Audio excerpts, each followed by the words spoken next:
বিএনপির মহাসচিব মির্জা ফখরুল ইসলাম আলমগীর একটু আগে তিনি বক্তব্য দিলেন, এই গ্রেনেড হামলা নাকি সাজানো নাটক ছিল আওয়ামী লীগের। মির্জা ফখরুল ইসলাম আজকে বলেছে, এই আগস্টে অনেক পেয়েছিলাম, হারিয়েছি সর্বস্ব। বঙ্গমাতার জন্মদিন আগস্ট মাসে, বঙ্গবন্ধুর জ্যেষ্ঠ পুত্র বীর মুক্তিযোদ্ধা ক্যাপ্টেন শেখ কামালের জন্মদিনে আগস্ট মাসে।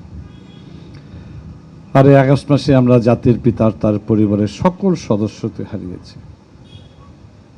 21শে আগস্ট আমরা 24 জনকে হারিয়েছি, আইভি রহমান সহ।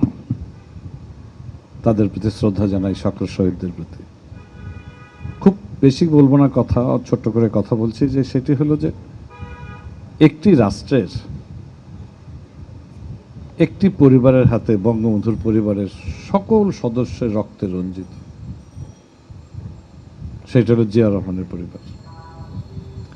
জেনারেল জিয়ার হাতে বঙ্গবন্ধুর রক্ত, তার স্ত্রী বেগম খালেদা জিয়ার হাতে বঙ্গবন্ধু কন্যার রক্ত, তার স্ত্রী এবং তার পুত্রের হাতে আইভি রহমান সহ 24 জনের রক্ত লেগে। আজকে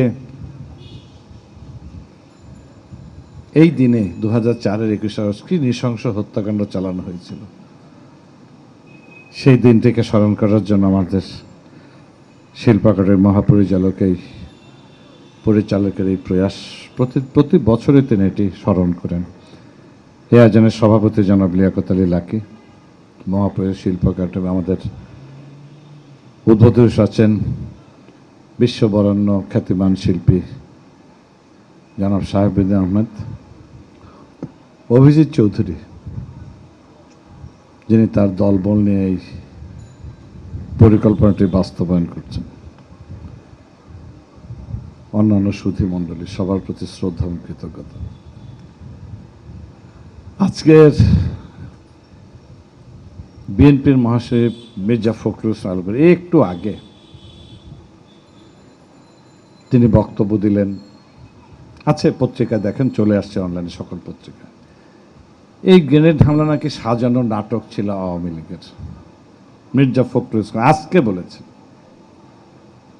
একটা মানুষ কত বড় ইতর, কত বড় অসভ্য, কত বড় নির্মম, কত বড় নিষ্ঠুর হলে, কত বড় মিথ্যেবাদী হলে এরকম একটা কথা সে বলতে পারে।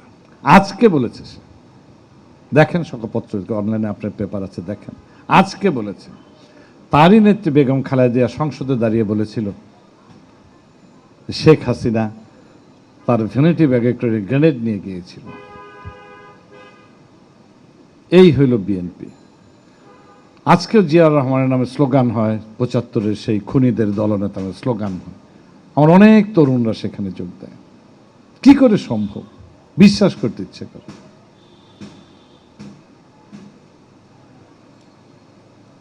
এই মির্জা ফখরুল ইসলাম আলমগীর, তার পিতা একজন কুখ্যাত রাজাকার ছিলেন মির্জা রুহুল আমিন। এইটি আপনারা কেউ আলোচনায় আনে না, সবাইকে আলোচনায় আনতে হবে যে তিনি পিস কমিটির সভাপতি ছিলেন, সেই উত্তরবঙ্গের ঠাকুরগাঁর পিস কমিটির সভাপতি ছিলেন। রাষ্ট্র যেদিন স্বাধীন হলো, 16ই ডিসেম্বর বিজয় আমরা অর্জন করলাম, তখন তিনি পালিয়ে গেলেন বাংলাদেশ থেকে। কেউ বলে ইন্ডিয়ায় ছিলেন, কেউ বলে পাকিস্তানে ছিলেন। আমার ধারণা তিনি পাকিস্তানে ছিলেন। তারই পুত্র মির্জা ফখরুল ইসলাম আলমগীর, এটি বলতে হবে, একজন রাজাকার পুত্র এই বিএনপির সাধারণ সম্পাদক, এটি বলতে হবে সবাইকে, এবং তার পক্ষেই সম্ভব বলা। আজকে বলেছে যে 21শে আগস্ট গ্রেনেড হামলা আওয়ামী লীগের সাজানো নাটক। তাহলে 24 জনের গ্রেনেড হামলায় মারা গেল, তারা কারা? এটির প্রতিবাদ করতে আমার যদি সুযোগ তো মির্জা ফখরুল, আমি অশালীন কথা বলতে চাই না, কিন্তু আমার মনে হচ্ছে আজকে আমি অশালীন কথা ব্যবহার করি। রাজনীতির ভাষার বাইরে আমার কথা বলতে ইচ্ছে করছে আজকে, সমগ্র শালীনতা বিবর্জিত কথা বলতে আমার ইচ্ছে করছে। যাই হোক, সব কিছুর একটা শেষ আছে ইনশাল্লাহ। মাননীয় প্রধানমন্ত্রীর নেতৃত্বে আমরা লড়ছি। শিল্পকলা একাডেমিকে ধন্যবাদ, প্রতি বছর দিনটিকে স্মরণ করেন। আমি চাইব আগামীতে থেকে সারা বাংলাদেশের সকল শিল্পকলা একেবারে প্রত্যেকটি 64 জেলাতেই আপনি এই আয়োজনটি করবেন। ঠিক এখানে যা করবেন একই আয়োজন আপনার সারা বাংলাদেশের 64 জেলায় করে। এটা আমার আগে গত বছর পরিকল্পনা করলে হয়তো এবার আমি বাস্তবায়ন করতে, যাই হোক এই সরকারের এই মেয়াদের একেবারে শেষ প্রান্তে ইনশাআল্লাহ এই সরকার আগামীতে কন্টিনিউ করবে বিশ্বাস আমি করি। সারা বাংলাদেশে যদি এই গ্রেনেড হামলার চিত্রটি আপনি চিত্রায়িত করেন 64 জেলাতে দৃশ্যমান জায়গায়, তরুণ সমাজ সেটিকে তারা গ্রহণ করবে এবং তারা তাদের পরবর্তী প্রজন্মের কাছে এটি বলবে। সবাই ভালো থাকুন, সুস্থ থাকুন। জয় বাংলা, জয় বঙ্গবন্ধু, বাংলাদেশ চিরজীবী হোক।